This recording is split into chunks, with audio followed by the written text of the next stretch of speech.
നമസ്കാരം. India America വ്യാപാര യുദ്ധം അത് രണ്ട് രാജ്യങ്ങൾ തമ്മിലുള്ള നയതന്ത്ര ബന്ധത്തിൽ വരെ വിള്ളൽ വീഴ്ത്തുന്ന അവസ്ഥയിലേക്ക് കാര്യങ്ങൾ എത്തി എന്നതിനെ സൂചിപ്പിക്കുന്ന വാർത്തകൾ കഴിഞ്ഞ ദിവസം പുറത്തു വന്നിരുന്നു.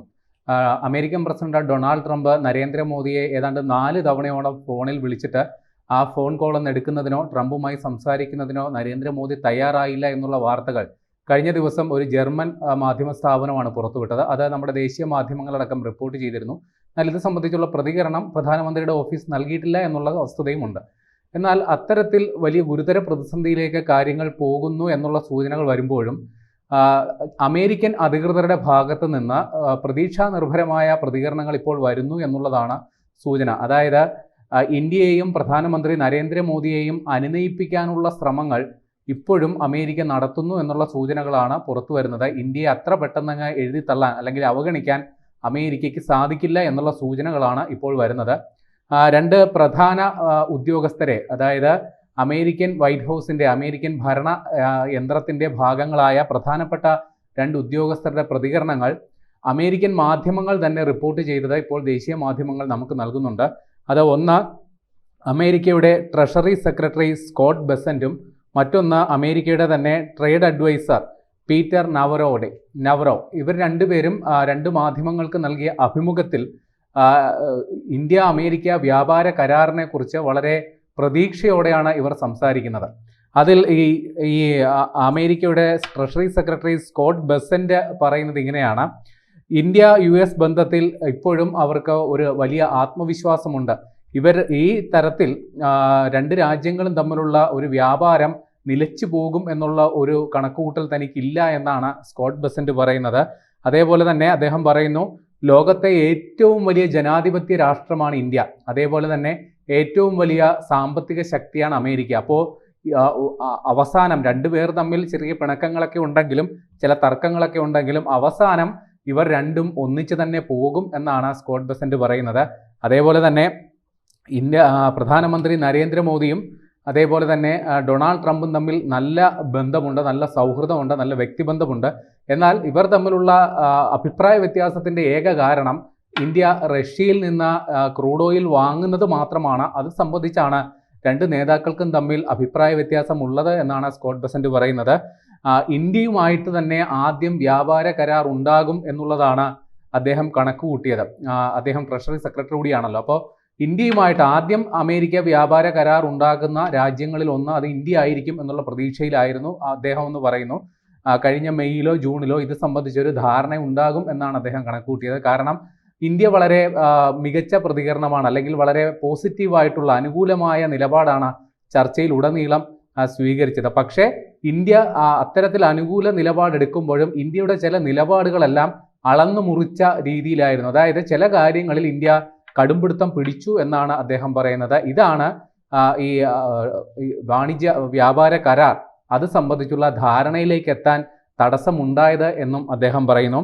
അതേപോലെ ഇപ്പോൾ അന്താരാഷ്ട്ര മാധ്യമങ്ങളൊക്കെ റിപ്പോർട്ട് ചെയ്യുന്നത് ഇന്ത്യ ഒരു ബദൽ സാമ്പത്തിക ശക്തിയായി വളരും, അല്ലെങ്കിൽ ഡോളറിന് ബദലായി ഇന്ത്യൻ രൂപ, ഇന്ത്യൻ കറൻസി ഉപയോഗിച്ച് വ്യാപാരം നടത്തും എന്നുള്ള വലിയൊരു ആശങ്കയുണ്ടല്ലോ എന്ന് ചോദ്യം വന്നപ്പോൾ അദ്ദേഹം പ്രതികരിച്ചത് അത്തരത്തിലൊരു ആശങ്ക തൽക്കാലമില്ല.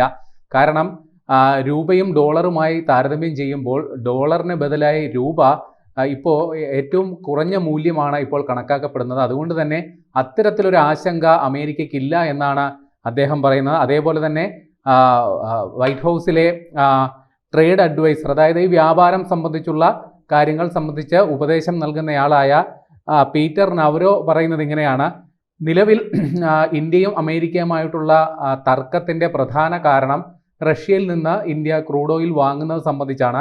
ഈ കാര്യത്തിൽ ഇന്ത്യ ഒരു വിട്ടുവീഴ്ച ചെയ്താൽ, റഷ്യയിൽ നിന്ന് ഇന്ത്യ ക്രൂഡ് ഓയിൽ വാങ്ങുന്നത് നിർത്തിവെച്ചാൽ തൊട്ടടുത്ത നിമിഷം മിനിമം ഏറ്റവും കുറഞ്ഞത് 25% താരിഫെങ്കിലും 25% നികുതിയെങ്കിലും ഇന്ത്യക്കെതിരെയുള്ള നികുതി പിൻവലിക്കപ്പെടും എന്നാണ് അദ്ദേഹം പറയുന്നത്. ആദ്യം പ്രഖ്യാപിച്ചത് ഇന്ത്യക്കെതിരെ 25% നികുതിയാണ്. ഇതിനുശേഷം റഷ്യയിൽ നിന്ന് എണ്ണ വാങ്ങുന്നതിൻ്റെ പേരിലാണ് മൊത്തം 25% കൂടി, അങ്ങനെ മൊത്തം 50% നികുതി രേഖപ്പെടുത്തിയത്. അപ്പോൾ ഈ അധികമായി ചുമത്തിയ 25% ഇന്ത്യ റഷ്യയിൽ നിന്ന് എണ്ണ വാങ്ങുന്നത് നിർത്തിയാൽ ആ നിമിഷം തന്നെ പിൻവലിക്കപ്പെടും എന്നാണ് പീറ്റർ നവറോ പറയുന്നത്. അതേപോലെ തന്നെ അവർ പറയുന്നത് ഇപ്പോൾ ഇന്ത്യയാണ് വാസ്തവത്തിൽ യുദ്ധം നടത്തുന്നത് എന്നാണ് അദ്ദേഹം പറയുന്നത്. അതായത് ഇപ്പോൾ ഈ സമാധാനത്തിൻ്റെ പാത, യുക്രൈനിൽ സമാധാനം ഉണ്ടാകണമെങ്കിൽ അതിൻ്റെ പാത, ആ പാത ഒരു കുറച്ചു ഭാഗം ഇപ്പോൾ ഡൽഹിയിൽ കൂടെയാണ് കടന്നു പോകുന്നത്. കാരണം മോദിയാണ് ഇപ്പോൾ യുദ്ധം ചെയ്തുകൊണ്ടിരിക്കുന്നത് അമേരിക്കയ്ക്കെതിരെ. ഇത്തരത്തിൽ വ്യാപാര യുദ്ധം അല്ലെങ്കിൽ റഷ്യയിൽ നിന്ന് എണ്ണ വാങ്ങുന്നത് വഴി വാസ്തവത്തിൽ ഇപ്പോൾ യുദ്ധം നടത്തുന്നത് മോദിയാണെന്നാണ് പീറ്റർ നവറോ പറയുന്നത്. ഇത്തരത്തിൽ ഒരു യുദ്ധം നടത്തുന്നത് വഴി അമേരിക്ക വലിയ രീതിയിലുള്ളൊരു നഷ്ടം ഇപ്പോൾ സഹിക്കുന്നുണ്ട്. അതായത് അമേരിക്കയിൽ വ്യവസായശാലകൾ പ്രതിസന്ധിയിലാകുന്നു, തൊഴിൽ നഷ്ടമുണ്ടാകുന്നു, കച്ചവടം ബുദ്ധിമുട്ടുന്നു. അപ്പോൾ ഇങ്ങനെ അമേരിക്ക വലിയ നഷ്ടമുണ്ടാകുമ്പോൾ ഇന്ത്യ റഷ്യയിൽ നിന്ന് എണ്ണ വാങ്ങുന്നത് വഴി റഷ്യയ്ക്ക് വലിയ തുക കിട്ടുകയും ഈ തുക ഉപയോഗിച്ച് റഷ്യ ഉക്രൈനെതിരെ ആക്രമണം ശക്തിപ്പെടുത്തുകയാണെന്നാണ് പീറ്റർ നവറോ പറയുന്നത്. അപ്പോൾ നിലവിൽ നമുക്ക് ഇന്ത്യ അമേരിക്ക വ്യാപാര കരാറിനെ സംബന്ധിച്ച വലിയ ആശങ്ക നിലനിൽക്കുന്നു എന്നുള്ള ഒരു വസ്തുത നിലനിൽക്കെ ഇനിയും ഒരു പരിഹാര സാധ്യത മുന്നിലുണ്ട് എന്ന് സൂചിപ്പിക്കുന്ന തരത്തിലാണ് അമേരിക്കൻ പ്രതിനിധികൾ ഇപ്പോൾ സംസാരിക്കുന്നത്.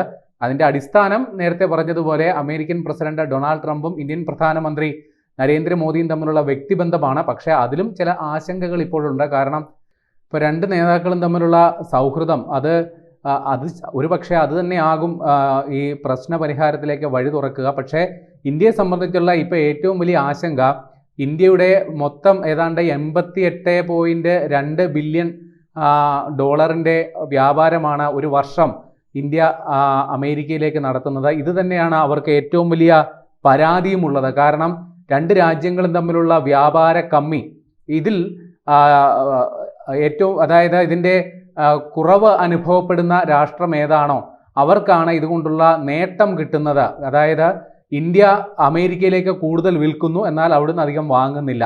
ഇപ്പോൾ വ്യാപാര കമ്മി, അതിൻ്റെ ഈ വാങ്ങുന്നത് കുറവുള്ള, അതായത് ഇന്ത്യ പരമാവധി ഇതുകൊണ്ട് നേട്ടം ഉണ്ടാക്കുന്നു എന്നുള്ളതാണ് അമേരിക്കയുടെ ആക്ഷേപം. അപ്പോൾ ഇതിൽ ഇപ്പോൾ എടുത്തിരിക്കുന്ന ഈ ഒരു 50% നികുതി പ്രഖ്യാപനത്തിലൂടെ ഇന്ത്യയുടെ അമേരിക്കൻ വ്യാപാരം 88.2 ബില്യൺ US$ വരുന്ന വ്യാപാരം അത് ഏതാണ്ട് 49%, ഏതാണ്ട് 50%, 50 ബില്യൺ ഡോളറിനടുത്തേക്ക് കുറയും എന്നുള്ള വാർത്തകൾ വരുന്നു. അതേപോലെ തന്നെ നമ്മൾ അമേരിക്കയിലോട്ട് കയറ്റി അയക്കുന്ന ഉൽപ്പന്നങ്ങളിൽ ഏതാണ്ട് 60% ഇനങ്ങൾക്ക് 50% നികുതി ഘടനയിൽ വരുന്നതാണ്. അത് ഏറെക്കുറെ ഈ പ്രാഥമികമായി ഉൽപ്പാദിപ്പിക്കപ്പെടുന്ന, അതായത് ഏതെങ്കിലും ഒരു ഫാക്ടറി ഉൽപ്പന്നമല്ല, നമ്മുടെ തൊഴിലാളികൾ തൊഴിൽ ചെയ്തുണ്ടാക്കുന്ന ഒരു ഉൽപ്പന്നങ്ങൾ, ഉദാഹരണം പറഞ്ഞാൽ ചെമ്മീൻ, നമ്മുടെ ചകിരി കൊണ്ടുള്ള ഉൽപ്പന്നങ്ങൾ, അതേപോലെ ഫർണിച്ചർ, തുണിത്തരങ്ങൾ, ഇതെല്ലാം തൊഴിലധിഷ്ഠിതമായി വരുന്ന സംഗതികളാണ്. അപ്പോൾ അതിനൊക്കെ ഇത്തരത്തിൽ 50% നികുതി ഏർപ്പെടുത്തുന്നതിലൂടെ തീർച്ചയായും ആ വ്യവസായം മാത്രമല്ല, അതുമായി ബന്ധപ്പെട്ട് തൊഴിൽ ചെയ്യുന്ന തൊഴിലാളികളെ പോലും ആ ഒരു പ്രതിസന്ധി വളരെ ഗുരുതരമായി ബാധിക്കും. അതുകൊണ്ട് തന്നെ ഈ പ്രതിസന്ധി എത്രയും പെട്ടെന്ന് പരിഹരിക്കപ്പെടണം എന്നുള്ള ആശ, ഒരു പ്രതീക്ഷ ഇന്ത്യയിലുള്ള എല്ലാവർക്കും ഉണ്ട്. അതേസമയം അമേരിക്ക കടുംപിടുത്തം തുടർന്നാൽ അക്കാര്യത്തിൽ നമുക്ക് വലിയ പ്രതീക്ഷ വെച്ച് പുലർത്തേണ്ടതില്ല. അപ്പോൾ അത് പരിഹരിക്കത്തക്ക രീതിയിൽ അതിനെ നേരിടാൻ ഇപ്പം പ്രധാനമന്ത്രി പ്രഖ്യാപിച്ചതും അങ്ങനെ തന്നെ, അതിനെ സധൈര്യം നേരിടും എന്ന് തന്നെയാണ്. അപ്പോൾ അതിൻ്റെ ബദൽ മാർഗങ്ങളെക്കുറിച്ചും നമ്മൾ ആലോചിക്കേണ്ടതുണ്ട്. മറ്റ് വിപണികൾ കണ്ടെത്തുക, യൂറോപ്യൻ വിപണികൾ, അതേപോലെ മിഡിൽ ഈസ്റ്റിലെ വിപണികളടക്കം കൂടുതലായി കണ്ടെത്തേണ്ട ഒരു അടിയന്തര സാഹചര്യം ഇപ്പോൾ വന്നിരിക്കുകയാണ്. ഏതായാലും ഇന്ത്യ അമേരിക്ക വ്യാപാര യുദ്ധം അത് ഇപ്പോൾ ആരംഭിച്ചിട്ട് ഇന്ന് 2ാം ദിവസമാണ്. അതുമായി ബന്ധപ്പെട്ടുള്ള കൂടുതൽ വസ്തുതകൾ അല്ലെങ്കിൽ ഇതുമായി ബന്ധപ്പെട്ടുള്ള യഥാർത്ഥ അതിൻ്റെ ഫലം എന്താണെന്നുള്ളത് വരും ദിവസങ്ങളിലായിരിക്കും പുറത്തേക്ക് വരിക.